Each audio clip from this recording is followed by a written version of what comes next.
تینوں طرح کی عبادتوں کے مستحق آپ ہیں اور تینوں عبادتیں آپ کے لیے ہیں۔ التحیات للہ والصلوات والطیبات۔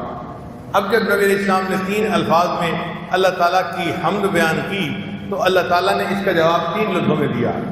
فرمایا السلام علیک ایھا النبی ورحمۃ اللہ وبرکاتہ، اے میرے محبوب آپ کے اوپر اللہ کی سلامتی ہو اور اللہ کی رحمت ہو اور اللہ کی طرف سے برکتیں ہوں۔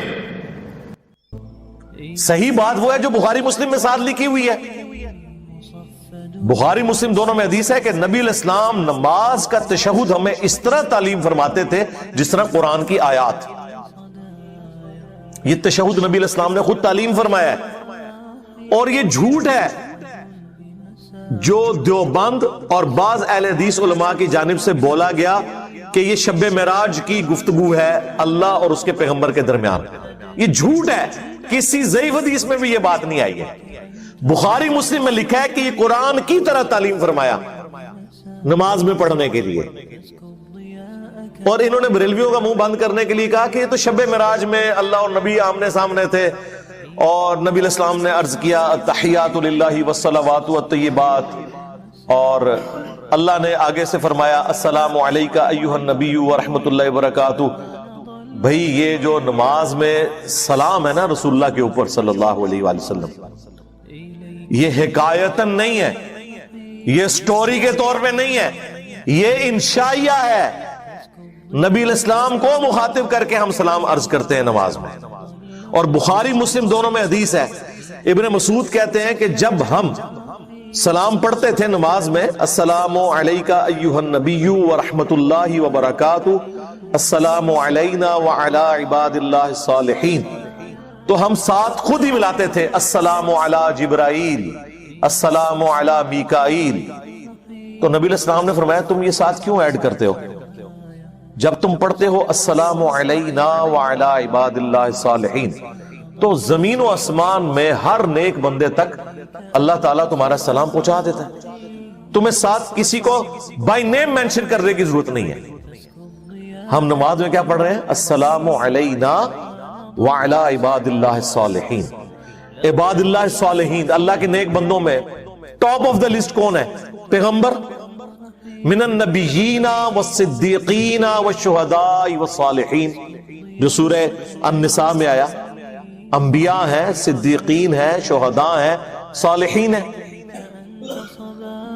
اور انبیاء کے بعد سب سے افضل انبیاء کے اہل البیت، ان کے صحابہ کرام علیہم رضوان، یہ سارے ہیں اولیاء اللہ جن پہ ہم نماز میں سلام پڑھتے ہیں۔ پھر اللہ تعالیٰ کے فرشتے ان پہ ہم سلام پڑھ رہے ہیں، اور اپنے آپ میں بھی پڑھ رہے ہیں السلام علینا، چونکہ نبی علیہ السلام کو اللہ نے ایک اسپیشل پروٹوکول دیا ہے، اس لیے آپ صلی اللہ علیہ وآلہ وسلم کے لیے اسپیسیفکلی آیا السلام علیک ایھا النبی ورحمۃ اللہ وبرکاتہ۔ اے نبی آپ پر سلام ہو، رحمتیں ہوں اور برکتیں ہوں۔ تو جب بخاری مسلم میں آیا کہ اللہ تعالیٰ خود سلام پہنچا دے گا، تو کسی بھی بریلوی دیوبندی اہل حدیث شیعہ کو کوئی ٹینشن لینے کی ضرورت نہیں ہے، نہ اس میں سے کوئی حاضر و ناظر نکالنے کی ضرورت ہے۔ نبی علیہ السلام کی مبارک زندگی میں بھی آپ تک سلام پہنچ رہا تھا۔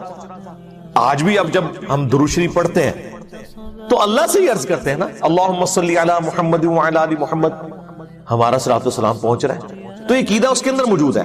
نفس ذائقۃ الموت، یہ قرآن حکیم میں کئی دفعہ یہ آیت ریپیٹ ہوئی ہے کہ ہر جان کو موت کا مزہ چکھنا ہے، اور یہ بات بالکل طے ہے کہ ہر شخص کی موت کی جگہ، ٹائم، سیکنڈز تک اللہ تعالیٰ نے ڈیفائن کر دی ہے اس کی تقدیر میں، وہ آگے پیچھے نہیں ہو سکتی، نیور، ناٹ ایٹ آل۔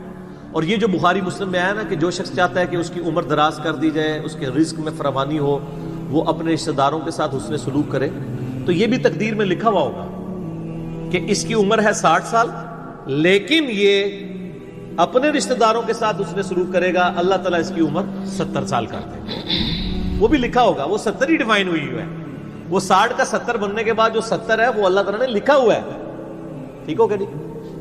تو یہ اللہ تعالیٰ کے یعنی فیصلے ہیں، قرآن حکیم بالکل واضح ہے. سورہ ال عمران میں آتا ہے کہ جب غزوہ احد کے موقع کے اوپر منافقین نے کہا نا کہ ہم نے اپنے بھائیوں کو منع کیا تھا کہ احد کے میدان میں نہ جاؤ ورنہ قتل ہو جاؤ گے, تو اللہ تعالیٰ نے فرمایا اگر ان کی موت کا وقت آ چکا ہوتا یہ خود کھینچے چلے جاتے اپنی مقتل گاہوں کی طرف, یہ اپنے آپ کو روک بھی نہ پاتے.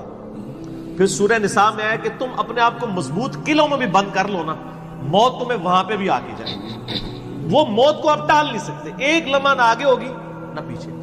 سورہ لقمان کے بالکل اینڈ میں آتا ہے نا کہ 5 علوم اللہ تعالیٰ کے ساتھ خاص ہیں. ان میں ایک ہے کہ کوئی جان نہیں جانتی کہ اس کو کس زمین میں موت آئے گی.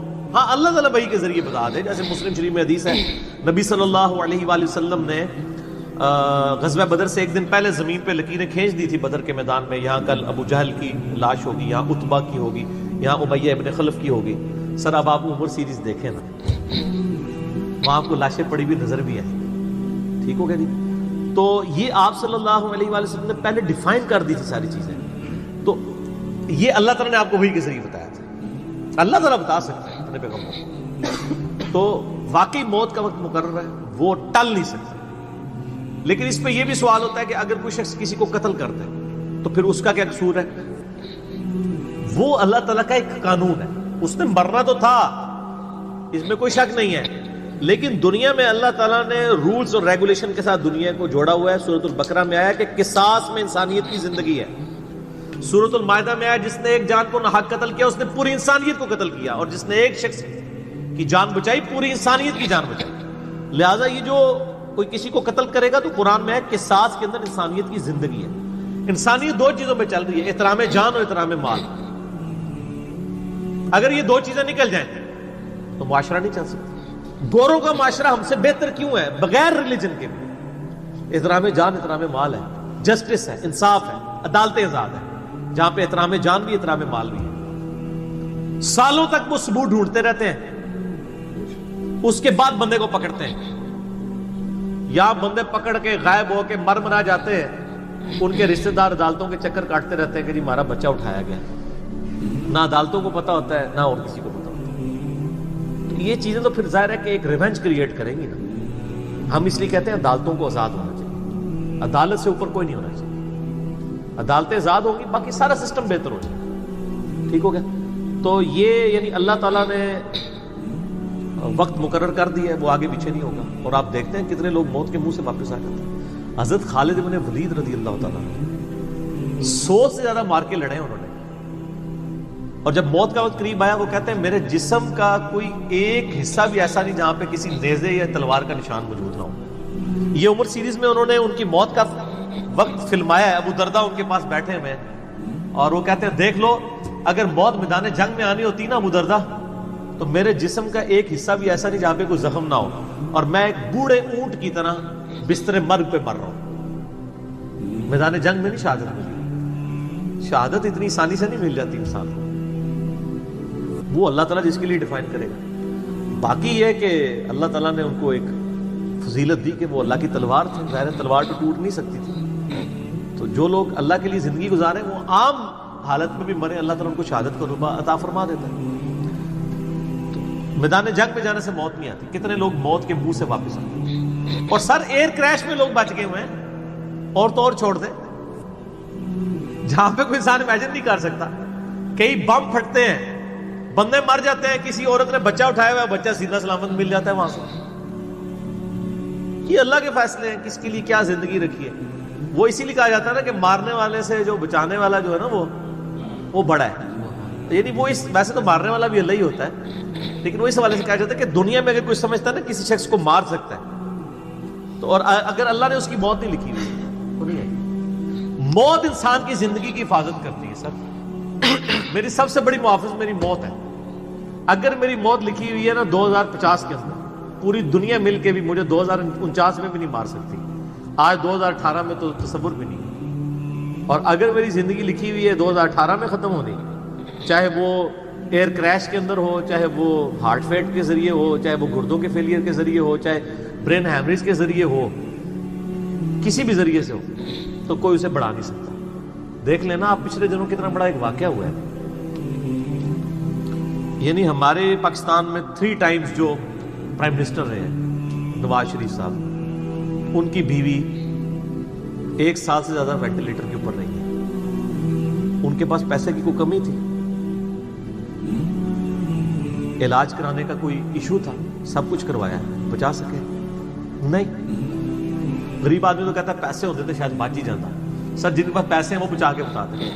موت کا وقت لکھا ویسے کوئی نہیں ٹال سکتا.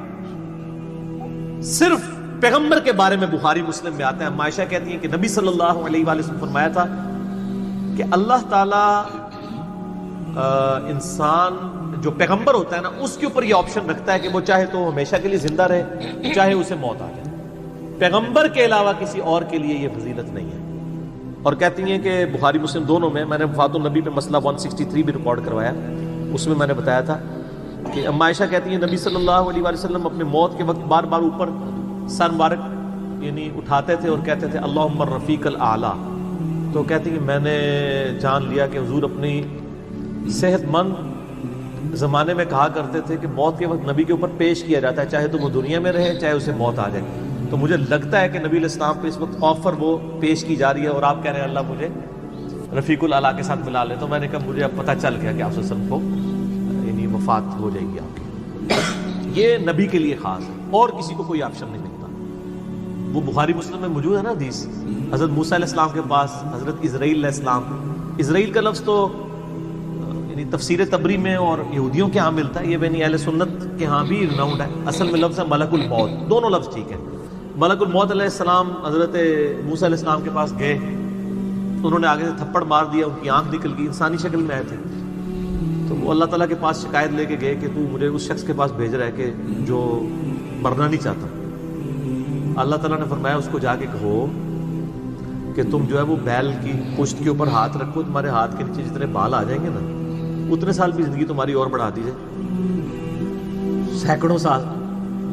حضرت موسیٰ نے کہا اس کے بعد ان کا اس کے بعد موت. کل نفس ذائقۃ الموت. موت تو سب کو آنی ہے، ایک ہی ہے جسے موت نہیں آنی. یا حی یا قیوم برحمتک استغیث، اے خود سے زندہ اور ہر چیز کو تھامنے والے. باقی سب کو موت آنی ہے. تو انہوں نے کہا پھر بعد میں آنی ہے تو ابھی کیوں نہیں؟ موت نہیں کوئی ٹال سکتا سر، ورنہ پیغمبروں کے لیے ٹل جاتی. وہ پیغمبروں کو جو آفر بھی لگائی گئی ہے وہ یہ نہیں ہے کہ ہمیشہ زندہ رہیں گے، نہیں، قیامت ہے. قیامت میں تو سب کو موت آ ہی جانی ہے. ٹھیک ہے. اور پھر ایک وہ وقت بھی ہوگا جب اللہ تعالیٰ پوچھے گا لمن الملک اليوم، تو کوئی جواب دینے والا نہیں ہوگا. سب کو موت آ چکی ہوگی، سارے فرشتے، جنات، انسان، مخلوقات. اللہ خود ہی جواب دے گا للہ الواحد القہار. سورہ المومن میں آتا ہے آج کے دن اس واحد قہار کی حکومت ہے. پھر اللہ تعالیٰ پوچھے گا کہاں ہے آج وہ جابر حکمران، بڑے بڑے بادشاہ کدھر ہیں؟ تو اللہ کے لیے کوئی مسئلہ ہے کسی کو یعنی پلک جھپکنے میں مسل دینا؟ تو موت اللہ تعالیٰ نے ڈیفائن کی. اور موت کیا، آپ کو جو تکلیفیں پہنچتی ہیں سر وہ بھی ڈیفائنڈ ہے. قرآن میں وَلَنَبْلُوَنَّكُمْ بِشَيْءٍ مِّنَ الْخَوْفِ وَالْجُوعِ وَالنَّقْصِ مِّنَ الْأَمْوَالِ وَالْأَنفُسِ وَالثَّمَرَاتِ. ہم ضرور تمہیں آزمائیں گے تھوڑے سے خوف سے، بھوک سے، جان اور مال میں نقصان سے. پھر چیک کریں گے کون ہے صبر کرنے والا. اور جو صبر کرنے والا ہے اذا اصابتهم مصیبت قالوا انا للہ وانا الیہ راجعون. تو پھر ان لوگوں کے ساتھ اللہ تعالیٰ ہوتا ہے جو کہتے ہیں ہم بھی اللہ کی طرف سے آئے تھے، اللہ کی طرف چلے جائیں گے. یہ تکلیف بھی آئی تھی الٹیمیٹلی تو چلی جائے گی نا. ان اللہ مع الصابرین، اللہ تعالیٰ صبر کرنے والوں کے ساتھ ہے. اس حوالے سے ایک آیت قرآن حکیم کی بڑی کریٹیکل ہے، مجھے ضمناً یاد آ گئی، سورہ الحدید کے اندر ہے. بہت کریٹیکل آیت ہے اور یہ ٹاپک قرآن حکیم میں صرف سورہ الحدید کے اندر ہی ایڈریس ہوا ہے. اور جس طریقے سے یہ شد و مد کے ساتھ بیان ہوا ہے نا، آیت نمبر 22-23، اعوذ باللہ من الشیطان الرجیم.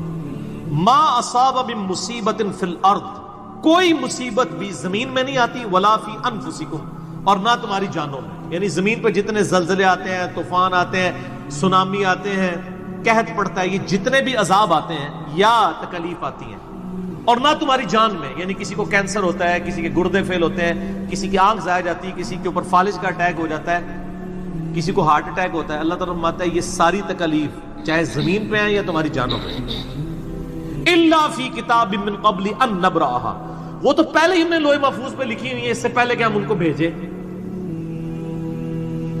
ڈیفائن ہے، ہونا ہے. کہ فلاں تاریخ کو اتنے بجے اس کے ساتھ یہ ہوگا، یہ ڈیفائن ہے. ان ذالک علی اللہ یسیر، بے شک یہ اللہ کے لیے بہت آسان ہے. ٹینشن نہیں لینی کہ یار یہ کیسے ہو سکتا ہے کہ پہلے ہی پتا ہو. اربوں انسانوں کے ساتھ اربوں واقعات، اور صرف انسان نہیں باقی مخلوقات کے ساتھ. اللہ فرماتا ہے میرے لیے تو آسان ہے، لیکن اس کی ریزن بتائیے کیوں ہے. لِكَيْ لَا تَأْسَوْا عَلَى مَا فَاتَكُمْ، یہ ہم نے اس لیے کیا تاکہ جو تم سے بات، جو نعمت تم سے چھن جائے تم اس کے اوپر افسوس نہ کرو. وَلَا تَفْرَحُوا بِمَا آتَاكُمْ، اور نہ تم شیخی بگاڑو جو تمہیں نعمت ملے اس کے اوپر. اچھائی ملے تو یہ نہ کہو بڑا میرا کمال ہے، وہ تقدیر میں تھی، ملنی تھی. اور اگر کوئی چیز چھن جائے تو افسوس نہ کرو. واللہ لا يحب كل مختال فخور، اللہ تعالیٰ کو شیخی بگاڑنے والے پسند نہیں ہے. یہ آیت نمبر 22-23 بتا رہی ہے سورۃ الحدید کی کہ زمین و آسمان پہ جتنی بھی تکلیف انسانوں پر، جنات پر، جانوروں پر آتی ہیں وہ ڈیفائنڈ ہے، اور انہی تکلیف میں سے ایک بڑی تکلیف موت ہے، وہ بھی ڈیفائن ہے. وہ کوئی ٹال نہیں سکتا، کوئی کسی کی موت کو ٹال نہیں سکتا، اور نہ کوئی کسی شخص کو موت دے سکتا ہے. آپ دیکھیں لوگوں نے کتنی کتنی ایفرٹس کی ہیں. خود ہمارے نبی صلی اللہ علیہ وآلہ وسلم پہ کس قسم کی ایفرٹس کی گئی ہیں. اللہ تعالیٰ نے آپ کو کس طریقے سے مکے سے نکال کے مدینے تک پہنچا دیا.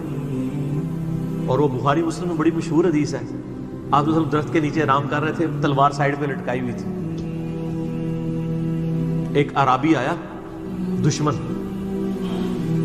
اس نے موقع غنیمت میں جانا کہ آپ سوئے ہوئے ہیں، اس نے تلوار اٹھائی اور نبی صلی اللہ علیہ وسلم کے یہاں پہ رکھ دی اور کہا محمد آج تجھے میرے ہاتھوں سے کون بچائے گا. تو نبی صلی اللہ علیہ وسلم نے کوئی کانفیڈنس لوز نہیں کیا.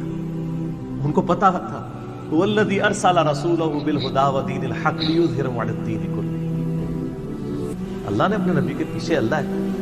ان کا اللہ بچائے گا. اللہ جب سنا اس کے ہاتھ کانپنے شروع ہو گئے، اس کے ہاتھ سے تلوار ہی گر گئی. نبی علیہ السلام نے وہ تلوار اٹھائی اور کہا اب تجھے میرے ہاتھوں سے کون بچائے گا. یہ بخاری مسلم دونوں میں یہ واقعہ. اس نے کہا سنو آپ تو معاف فرمانے والے ہیں، درگزر فرمانے والے ہیں. تو یعنی آپ کے اس نے اخلاق سے پھر متاثر ہوا، مسلمان ہو گیا. مسئلہ یہ ہے کہ یہ کانفیڈنس آپ کو ہونا چاہیے. بخاری مسلم میں حدیث ہے کہ غزوہ حنین کے موقع پر کچھ صحابہ کی زبان سے نکل گیا کہ بدر میں تو 313 تھے، غالب آ گئے تھے، آج تو ہم 12,000 ہیں، کافر تو بڑے تھوڑے ہیں. اور یہ ذکر سورۃ الانفال میں آیا غزوہ حنین کا. یہ فتح مکہ کے بعد ہوئی تھی یہ جنگ، مشرکین عرب سے آخری جنگ قبیلہ حوازن کے خلاف. اللہ ماتا جب تم نے یہ جملہ بولا نا پھر تمہیں بھاگنے کی جگہ نہیں ملتی تھی. حوازن کے لوگوں نے جب تیر چلائے تو 12,000 میں سے صرف 80 بندے نبی علیہ السلام کے ساتھ رہ گئے، باقی سب بھاگ گئے.